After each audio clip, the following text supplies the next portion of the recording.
नमस्कार, मैं अंजना और आप देख रहे हैं द बिहार 24। आइए नजर डालते हैं इस वक्त की बड़ी खबर। पटना में एक बार फिर पटना पुलिस और अपराधी के बीच मुठभेड़ हुआ है, जिसमें अपराधी के पैर में गोली लगी है और उसे इलाज के लिए एनएमसीएच में भर्ती कराया गया है।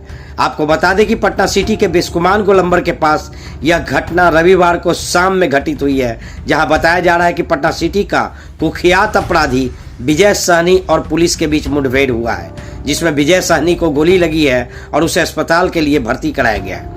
आपको बता दें कि विजय सहनी पर पहले से भी हत्या और लूट जैसे कई संगीन वारदातों में नाम रहा है, तो वहीं विजय सहनी ने भी यह स्वीकार किया है कि उसके गिरोह के लोगों को मुख्य पेशा किसी पार्टी से पैसा लेकर विरोधी की हत्या करना है। सुपारी किलिंग जैसा काम वह और उसका गिरोह करता आया है। उसने कबूल किया है कि पटना के चर्चित मस्तू वर्मा हत्याकांड, बाईपास में जितेंद्र हत्याकांड, आलमगंज में दीपक उर्फ पगला हत्याकांड, आलमगंज के ही सनीचरा स्थान पर नवीन हत्याकांड, आलमगंज के ही मनोज केवट हत्याकांड, आलमगंज के ही किशोरी पासवान हत्याकांड, माल सलामी होटल के संचालक संतोष हत्याकांड जैसे कई गंभीर कांडों में वह संलिप्त रहा है।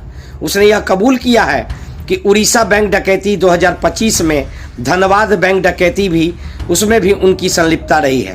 वहीं मौके पर मौजूद पटना एसएसपी कार्तिकेय शर्मा ने बताया है कि पुलिस के द्वारा लगातार ऑपरेशन लंगड़ा जारी है और इस क्रम में विजय सहनी और पुलिस के बीच मुठभेड़ हुआ है, जिसमें विजय सहनी को उसके पैर में गोली मारी गई है और उसे इलाज के लिए अस्पताल में भर्ती कराया गया है। उन्होंने कहा कि विजय सहनी 15 केसों का मोस्ट वांटेड मुख्य अपराधी है। उसके पैर में गोली लगी है। पुलिस को देखकर वह पुलिस पर फायरिंग करने लगा और जवाबी कार्रवाई में उसे गोली मारी गई है। एक बार फिर से इसमें पूर्व से एक अपराधकर्मी है जो कई केसेस में वांटेड रहे हैं। विजय सहनी नाम के व्यक्ति हैं और इसमें ये हत्या और डकैती आर्म्स एक्ट के कई केसेस में अभियुक्त रह चुके हैं। हाल फिलहाल में कई चर्चित मर्डर केस में इनका नाम रहा है।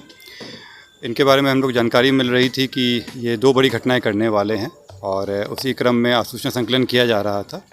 जानकारी मिली कि एक क्षेत्र में ये इकट्ठा हो रहे हैं और बड़ी घटना करने जा रहे हैं।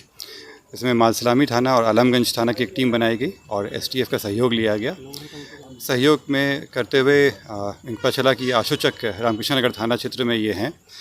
वहाँ पर जब पुलिस की दबिश की गई तो वहाँ पे ये पकड़ाए।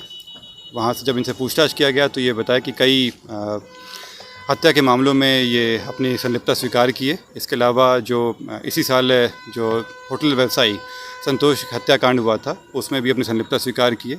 इसके बाद एक वीडियो भी वायरल हुआ था जिसमें हथियार लहरा रहे थे। साथ ही साथ ये उड़ीसा और धनबाद में जो बैंक डकैती हुई थी उसमें भी अपनी संलिप्तता स्वीकार किए। इनके द्वारा बताया गया था कि ये एक बड़ी घटना करने जा रहे हैं और इसके लिए हथियार रखे हुए हैं। जो हथियार रिकवरी करने के लिए पुलिस की टीम आई तो ये जगह पर ले आए और जहाँ पे बोरा में इनका हथियार रखा हुआ था। हथियार निकालने के क्रम में ये पुलिस पे फायरिंग कर दिए, जिसके बाद पुलिस के द्वारा एक कंट्रोल रूप में आत्मरक्षा में फायरिंग किया गया।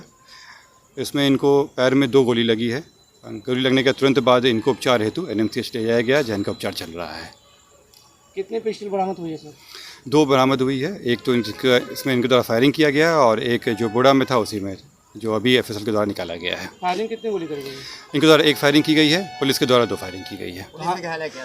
पुलिस को हल्की फुल्की चोट लगी है, लेकिन इनको पैर में 2 गोली लगी है। मुख्य रूप में कहाँ के रहने वाले सर? ये मामले अभी तक दर्ज हैं? इनके ऊपर 20 से ज़्यादा मामले दर्ज हैं। जो हत्या की 1 दर्जन के आसपास मामले हैं। इसके अलावा डकैती के हैं और आर्म्स एक्ट के केसेस इनके ऊपर हैं और ये अभी वांछित चल रहे थे। कितने देखा जा रहा है सर कि पटना सिटी से ही कनेक्शन कहीं ना कहीं जुड़ा हुआ नजर आ रहा है, कई कांडों में देखा जा रहा है सर। इसमें जिस तरह के भी अपराधकर्मी हैं वो अगर कोई इस तरह की घटनाएँ करेंगे तो जैसे मैंने पहले भी कहा था कि विधिसम्मत कार्रवाई उन सब पर की जाएगी और उसी की तहत चूँकि पुलिस की दबिश भी बढ़ रही है इसलिए ये लोग पकड़ा रहे हैं और इन पर कार्रवाई चल रही है। इनके साथ और भी कई सहयोगी थे सर? इनके और भी सहयोगी हैं और उन सब की हम लोग तलाश हैं, वो हम लोग के भी लिस्ट में हैं और जल्दी ही उन लोगों को पुलिस जेल भेज देगी। अब तक के लिए बस इतना ही। फिर मिलते हैं कैसी ही बड़ी खबर के साथ। तब तक के नमस्कार और देखते रहिए द बिहार 24।